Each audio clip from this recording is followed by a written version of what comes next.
Welcome to Design Diary, the podcast where you get to look inside my board game design notebook as well as what's going on inside my head. We look at a new word each day from the sense of mechanics, tone, theme, or inspiration for a full game. Today's word is abrogate, to abolish by authoritative action, annul, to treat as non-existent. So I had a couple thoughts on this, and I sort of focused on one and kind of worked that one in. And I wrote that this is messy, and it could be refined into something better. And I sort of try to do that by the end, or at least find the essence of it. But it's definitely something that could be messy. I'll preface with that. It's all about scoring. So there's 4 ways to score at the end of the game, and I'm just going to use a regular deck of cards. And imagine we're playing a game, some sort of set collection game, maybe like a draft with some manipulation to try to get a bunch of cards. But at the end of the game, we're going to score for highest rank. So it's 1 point points equal to your rank. So if I have a 10, it's 10 points. Most of a color. So 1 point per card of red or black, for example. Most of a suit, and I put 2 points per card in the suit. So if I have, whatever the most of my red is, or my highest suit, let's say red, I have 8 cards, I get 2 points per suit. That's 16 points. And then biggest variety, meaning every unique number, because numbers are the rank would be the most variables. So let's say I have 7 different ones, 7 different unique numbers, and I get 1 point per. So what's going to happen, though, is at the end of the game, players are each going to choose one of these scoring methods that their opponents aren't going to score. So I'm going to say that most of a color is not going to score for all of my other opponents. Or maybe you choose for each opponent. I'm going to say this, this, and this. And it starts to get a little complex and a little messy here. But let's just say I choose for all. I choose most of a color, and everybody doesn't score that. And I assume including myself. And I'm trying to win this game by eliminating one of these. Most likely, and this is where I feel like it's just very narrow and there's not a lot of space in it. I'd most likely choose my lowest one. But I might not, because other players might be really high in one that I'm average in, and I might want to get rid of that for that reason alone. So, into the game, they're not going to score for it. So we're going to start comparing all of our scores. But this is where I think it gets interesting.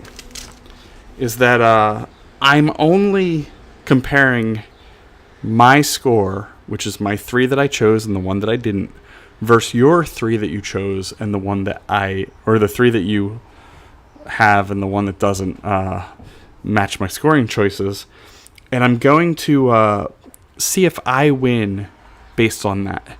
And then you're doing the same thing on your end, choosing one to eliminate and doing this and that. But I don't care, because all I want to do is win my choice of scoring. And if I win that, then I am a winner in this game. You may also be a winner in the game, but you've shifted the rules and changed things by abolishing one type of scoring.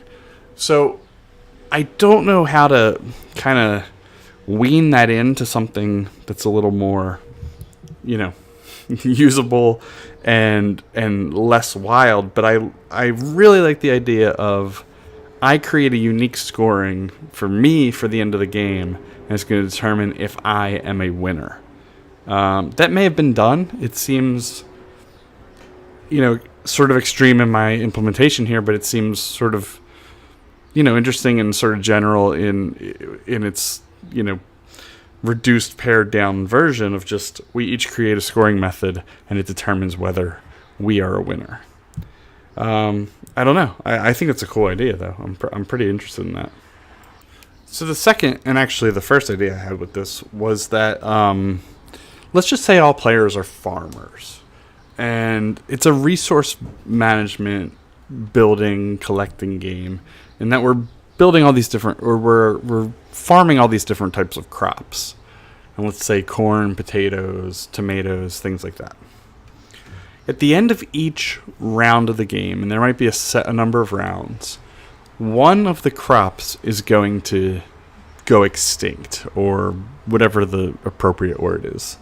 It's just going to go bad, and it's no longer marketable, or something along those lines. Maybe it's, thinking like there's a news article out about it being poisoned or something like that. But I don't like these like forced things like that, because every round one of these is going to happen. So I don't like the idea of, oh, now this is poisoned, oh, now this is poisoned. But for some reason, they're all going to go out of style. They could also, just competition could come out each round. So basically the market price drops. Something along those lines. But what happens is, at the end of a round, based on some sort of actions, one of the crop types is no longer available, no longer usable, and no longer sellable.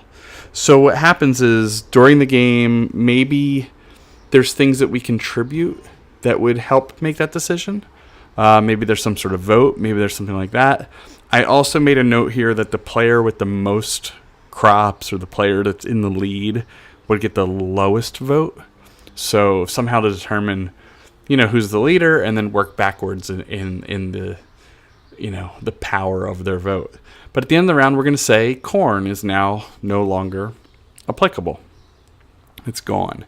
Now we have all these other crops to work with, and maybe you were banking on corn and it sets you back, but now you get some more vote because you were the most, you received the worst of it.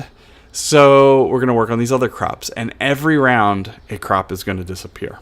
And then at the end of the game, what's going to happen is we're going to have 2 crops left, and it's going to go down to 1. And then when it goes down to that 1, whoever has the most of the 1, or maybe not the most, but the best, or whatever it could be. It doesn't have to just be a single value. It could be different values on each piece of the crop, or whatever. Whoever has the most of them is going to win the game. So it's a game of deduction, not social deduction or any kind of that. It's deduction as in what's valuable is now reduced. So it's a game of reduction. It's going to be reduced till we're finally at the last one, and whoever has the most of them wins. So I think that's neat too, and I was sort of happy with this word. Just from a gaming sense, to abolish means to eliminate by choice, essentially. Treat as non-existent is just, it went from something to nothing, which I like that. That's it. We're back with Design Diary, and I should have said this at the beginning, but back on track. And I should note that we're doing Monday through Friday instead of Monday through Sunday. We did the first 100 or so episodes 7 days a week, and the weekends were kind of dull or dead or just quiet, and we had our special guests on the weekends, and it sort of was a bummer that the episodes that would get the least amount of response and listens and views and everything were the ones that happened to fall on a Saturday and Sunday, at least the immediate ones, and those are the ones that sort of count because there's a new episode the next day. So, and it sort of kind of brushes it behind it. So what I want to do is have Monday, Tuesday, Wednesday, Thursday will be me with Rob Kramer on Wednesdays, as always. And then our special guests will be on the Fridays. So no Saturday or Sunday episode. If you missed that, let me know. I have a feeling that not too many did because of the nature of weekends being, different than the rest of the week. But that's how we're going to do it for a while. 5 episodes a week. It's still a ton of Design Diary, and I hope that works for you, and I know it works for me, so we shouldn't have any little burnouts like we did just the past couple weeks. So thanks again for listening. Join us anywhere and everywhere, Twitter, Board Game Geek, anywhere you can find us, and share your designs. All right, see ya.